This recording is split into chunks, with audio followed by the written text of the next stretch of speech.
Driving around the residential streets and suburbs of Johannesburg, you're struck by a very specific way of living. For those privileged enough to afford to live in an area like Houghton, personal security is at the forefront of their minds. Homes here are safely hidden behind 3-meter reinforced concrete walls topped with electrified barbed wire fencing, CCTV and laser beam alarms. You can't see people's front doors from the road, and you don't see many people walking around the neighbourhoods. This is very much the norm for the city. And this is who residents pay to protect them. A private security company. This is privileged behind-the-scenes access to one of Joburg's biggest firms. Yasin is taking us out on a patrol to show us the extent of the security problem in the city. Here we are, we're driving around. Where are we going? So we're heading into Johannesburg CBD, notorious Johannesburg. Our downtown Johannesburg is a absolute no-go area for tourists specifically. Tourists often get robbed in the Johannesburg CBD area. For a long time, South Africa has been synonymous with violent crime.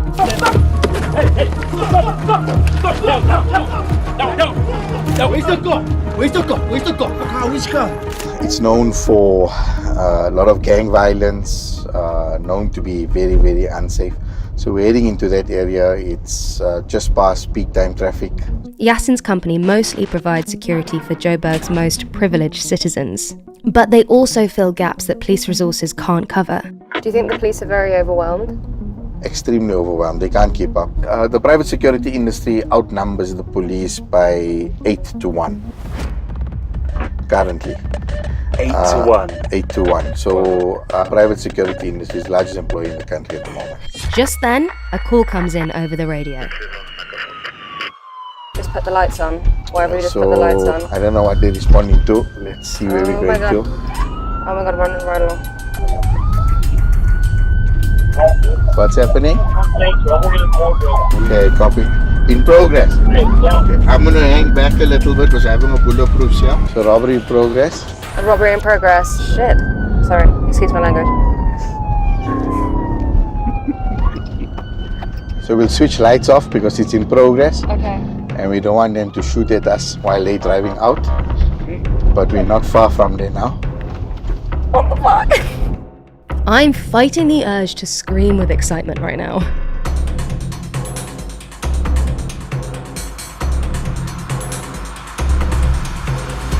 Okay, they're going. They're heading out quick.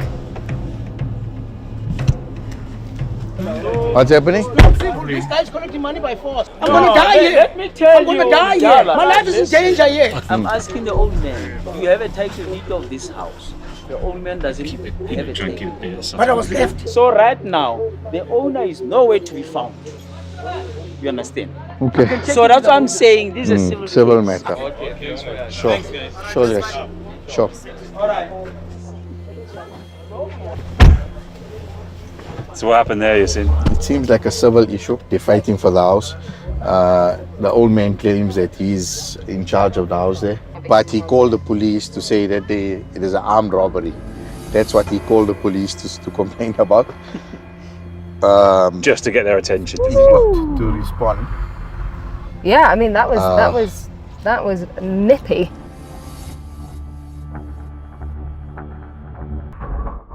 Yasin's company use all sorts of cutting-edge tech to combat a long list of incidents, from kidnapping and ransom demands to home invasion panic alarms. I'm interested in a car that's been spotted that has the license plate in association with the kidnapping. Correct. Is that an open investigation, this specific kidnapping? It's an open investigation. So what's the next step here when this car... So if this car hits, for example, in our operational area, in your jurisdiction, we respond. Why is all of this stuff needed? Why is it unique to Joburg or South Africa? The crime rate in South Africa is far higher than anywhere else in the world. And without the private security companies, there'll be absolutely, some areas will be lawlessness, total lawlessness. What do you think the overriding crime is at the moment? What is the biggest problem? Well, I think just unemployment. There's so much of unemployment throughout the country. The masses concentrated in Johannesburg, in Gauteng. We see crime rampant. There's certain areas where police just feel they fear for their own lives if they try going to those areas. I mean, what happens to the people who aren't able to afford private security? You have to afford an alarm. Some might not be able to afford bodyguards. Others might not be able to afford an armed guard outside their place. It's a tier system, but really. I mean, the basics you have to have. We live in a country where you can't go to bed with your windows open.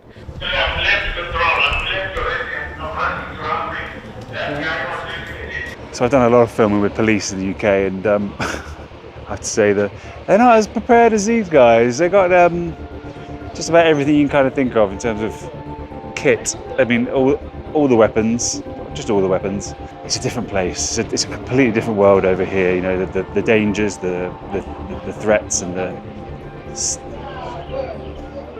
what their kind of job is to do, and who pays them to do it, to protect them and to keep them safe is just incredible. So it's not like anywhere else. It's sort of reassuring and scary in equal measure, I think. It seems like the people who can afford it are the ones who are getting protected, and the people who can't are being left to fend for themselves in like a very big way.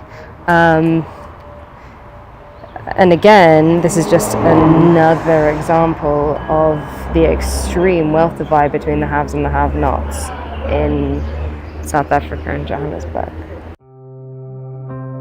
One of the biggest problems in downtown Joburg right now is hijacked buildings. A lot of these buildings are now taken over by gangs that would rent out rooms. They'll basically split each apartment into rooms and rent those rooms out. These hijacked buildings would basically have a security guard there, and often they're kicking the owners of the property off the property so that they can continue collecting the rentals. Really? These lords would then link up illegal connections for water and electricity, and there's this ongoing court battle where the owners are frustrated and they abandon the building. And these buildings are now taken over by homeless, by gangs, by people that are renting it out illegally. This has become a major issue. At the end of apartheid, the CBD, Central Business District, had become a no-go zone and a virtual ghost town.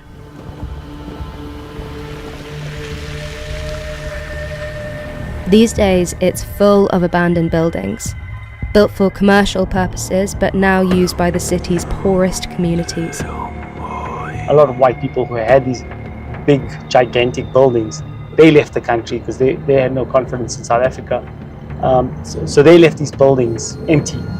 And what then happened is gangs would then hijack these buildings. But it was serving a purpose in the sense that people needed accommodation. Today, we've arranged to visit one of the abandoned buildings in the notorious Hillbrow area, in the heart of the CBD. I went to dinner with my godmother last night. I had to get an Uber there and I had to get an Uber back. It was great. I had two lovely conversations with two lovely gentlemen. But then I said, oh, tomorrow I'm going to the CBD. And both of them turned around and went, you? And I was like, yeah. And they went, no, you're not. No, you're not going. Then one of them turned to me and he said, if someone tells you to run, you just run. It's going to tell you to run. So here, that'll have to be you.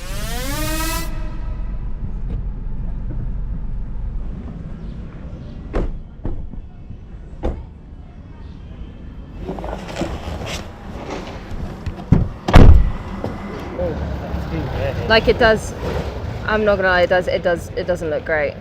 It looks like there's been fire damage there as well. This is Florence House. Sounds charming. It's not. Juma? Different vibe here to pretty much everywhere else we've been so far. Well, certainly in central Johannesburg, outside of the townships. I mean, this is much more like the township in terms of a vibe or a feel. We're in. It's poverty. That's what it is. Welcome guys. I'm staying in Florence for you. It's kind of dark. Yeah, remember there's no electricity here. Yeah. Should I put a torch on? Are we okay? Yeah, lighting. Are you gonna? She can see her way, right?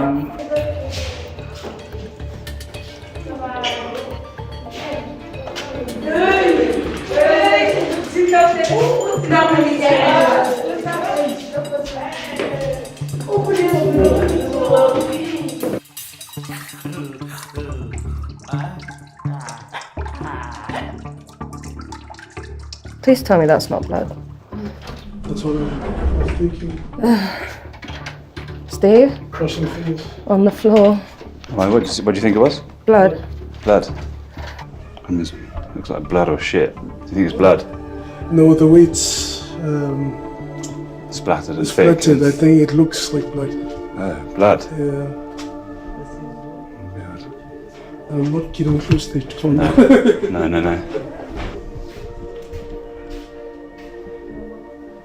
Inside, it's like being an apocalyptic zombie first-person video game or a real-life escape room.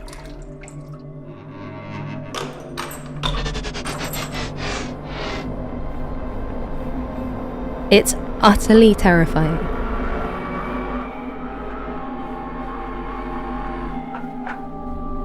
We're told by a resident that gangs attempted to take control of the building back in 2017.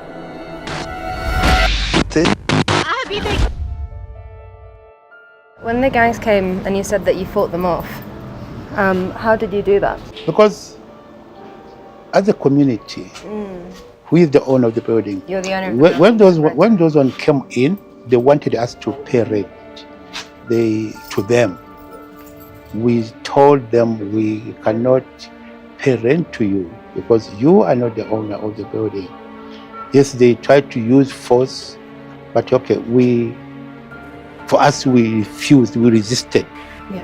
And they cannot evict everybody because we refused to pay rent to them. So eventually they just left us alone. They just gave up. Yeah, they just gave up. And they haven't been back since. I know.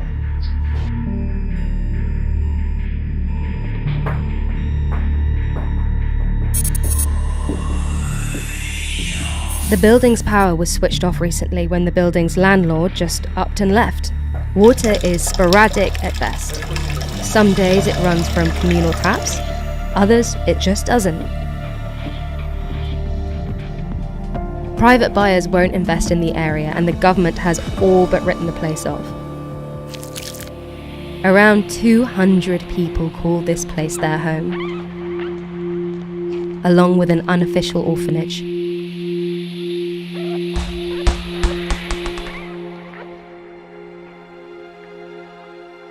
They all live in constant fear of gangs returning, and seemingly without much hope that things will improve. This water's from the rainwater, is it? It's from the rainwater here. But I came to Florence maybe 6 years ago. It was like this. It wasn't in as bad shape as it is. This has gotten worse, eh? Has it? Well, since the last time you were here? Yeah, it's gotten considerably worse.